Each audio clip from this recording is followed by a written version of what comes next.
Kapit Vlog. Today is Friday and it's third day of July or fourth day of July. I forgot already. By the way, pakinggan natin itong balita sa dahig, kung ano na ang nangyayari, kung ano na ang mga dapat nating malaman sa dahig, no, in courtesy of Alvin and Tourism. So, pakinggan po natin ito, mga guys, kung ano nang nagaganap doon, ano na ang balita kay Tatay Digong sa kanyang kaso. So, pakinggan natin, pero bago yan, don't forget to like, share, and subscribe. He's in good spirits. I've just come out from a legal visit with him here at the prison. Attorney, my first question is that what's the effect of the report by Senator Marcos not being publicly available on the Senate website, given that it was referenced in your motion to challenge with respect to jurisdiction of the ICC? What is your comment on this? Well, I believe that the report has now been restored to the official website. I'm not going to get into the legal arguments. As you may be aware, the prosecution have argued that Mr. Duterte is a flight risk, and they base that inter alia on the argument that he has expressed through his counsel that his surrender to the court was essentially an illegal rendition. We believe that the report counters that. We believe that raising an argument as to the legality of the surrender is a legitimate legal argument. But once again, I'm not going to get into the nitty-gritty of it. This is litigation, and litigation should be conducted in court. Yes. Thank you, Attorney. In light of the Department of Justice Secretary Remulla's recent admission that the evidence in the drug war cases was allegedly destroyed and the subsequent decision to seek jurisdiction to the ICC, what is your comment on this? Well, that's Secretary of Justice Remulla's claims. Once again, I'm not going to get into the truth or falsity of that. What I do know is that my client, Mr. Duterte, had nothing to do with destroying any evidence. Destroying evidence is a criminal offence. It was not done, and it was not done at his request on behalf of him. Let me make that very clear. Sir, Attorney, given the claim no available evidence exists and it is allegedly destroyed, to prosecute former President Duterte domestically, what evidence will the ICC rely on to pursue the case? That's Secretary of Justice Remulla's claim that evidence was destroyed. I don't believe it. He might believe it, but I'm telling you, it's not true. Hello. And it was not done. Now, regarding the evidence that's going to be brought by the ICC prosecution, I'm not at liberty to disclose that. It's all confidential, and it would be wrong for me to disclose that to the media. Attorney, do you think that is a legitimate concern or politically motivated? I don't understand the question. What do you believe that's politically That motivated? destroying evidence may obstruct justice as a... Okay. So what they are going to say here is the question of Alvin and Tourism sa kay Kaufman. Politically motivated ba yung sinabi ni Remulla na the evidence daw against Duterte dito sa Pilipinas ay sinira? Bakit? Wala namang mga sinirang mga ebidensya laban kay Tatay Digong eh. The fact is, they don't have an evidence. That's why they cannot sue Tatay Digong in the Philippines court. So wala silang magawa. Kaya nga, pinadala nila yan ang matanda doon sa dahig para doon litisin. Pero ito ay nakakasakit sa loob ng mga Pilipino kasi he is a Filipino citizen. He was born in Philippines. Kung yung mga Pilipino nga na nililitis sa ibang bansa, ginagawa ng paraan. Minsan nga nagba-blood money pa para lang maiuwi sila sa Pilipinas. Pero itong gobyernong ito, this government of Bongbong Marcos is far different from the other Filipino president who became a president of the Philippines. Ang nabutan ko lang sa kay Gloria that was the time of Sara Balabagan that her employer tried to rape her. So, tinulungan siya ni Gloria Macapagal Arroyo. Sa panahon ni Tatay Digong, napakaraming mga OFWs na natulungan niya at nabigyan ng hustisya sa Kuwait. But then, isa po yan na napamahal.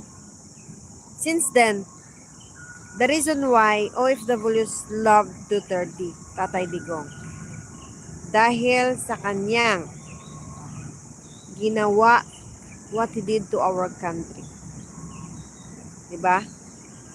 So, tapos papalabas nila na yung mga evidence daw against Tatay Digong ay sinunog daw. Sinira.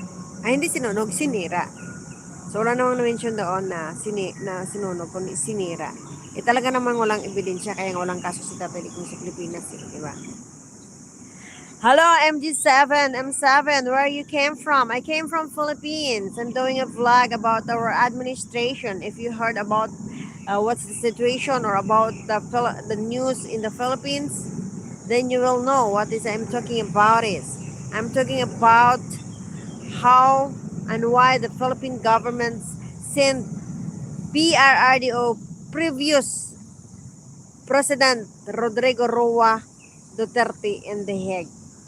Okay, so that's the reason why I'm vlogging here, because I just want to let the people know that Duterte is an innocent of having a crime against humanity in the Philippines.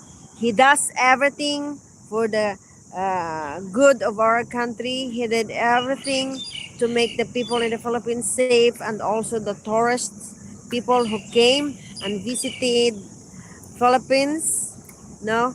But at this time, look, there's no tourist came and tour inside Philippines. They're all gone because they are afraid of what the administration's having right now, being an irresponsible for the to taking care of our tourist people. So the fact is, it's just a political motivations. They just want to kick the Dutertes out of the government or any position in the Philippines. So that's why they threw PRRD or President Rodrigo Roa Duterte in the Hague. And they have thought that people um, will agree or satisfy of what they have done to our previous president Duterte. But in fact, people are now sad and mourning because Duterte was prisoned in The Hague, even he is not convicted yet. And do you think it is right? It's not right, isn't it? So I hope soon, next month is already August, next is September. I hope that Tata Digong will get his interim release. This kind of people who sent him there are coward. They're afraid that Duterte will remain a big trouble for them. For them, it's a big trouble for them. But for us, Duterte are the best president. That's the only word I can say. Because during his presidency, we felt safe, and even the tourist people who visited Philippines, they are all safe. So now, Philippines is the most riskiest country in the world. And it is very shameful. And also, they're taking for granted to impeach Inday Sara Duterte. They want all Dutertes to kick out from the government officials. But they will not win because God knows that the Duterte are the only people who has a pure heart and love for the Filipino people. So only until here, good morning everyone. Yun lang po ang balita natin tungkol kay Kaufman, no?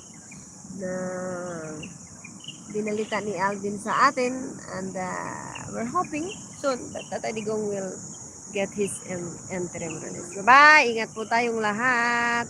I'm here at the Park of Hong Kong. Yeah. Bye-bye and God bless us.